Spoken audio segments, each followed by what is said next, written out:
On le surnomme le costume de muscle. Il est censé soulager les personnes à mobilité réduite, ainsi que toutes celles qui portent des charges lourdes au quotidien. Grâce à un système d'air comprimé, tout paraît soudain, plus léger. C'est comme si tu recevais une force soudaine, et alors tu peux soulever la caisse avec beaucoup plus de facilité. C'est un Japonais qui a conçu cet exosquelette. Vendu 4 500 € pièce, il s'en est déjà écoulé plus d'1 millier, et ce n'est qu'un début. J'ai commencé à développer ce système à partir de 2006, car je me suis rendu compte qu'il y avait beaucoup d'employés dans le monde de la manufacture, de la logistique ou encore de l'agriculture qui souffraient de problèmes de dos. Tout comme le Japon, l'Espagne s'intéresse particulièrement à la robothérapie.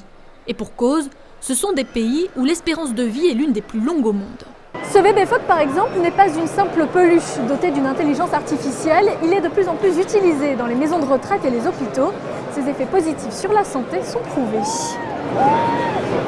Il y a 3 sortes d'effets. Le premier est psychologique. Le phoque permet de mieux lutter contre la dépression, l'anxiété.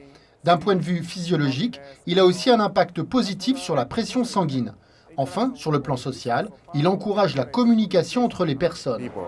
Qu'il soit à visée thérapeutique, industrielle ou tout simplement ludique, le marché de la robotique pèse aujourd'hui 19 milliards d'euros dans le monde. Et il devrait tripler d'ici 10 ans.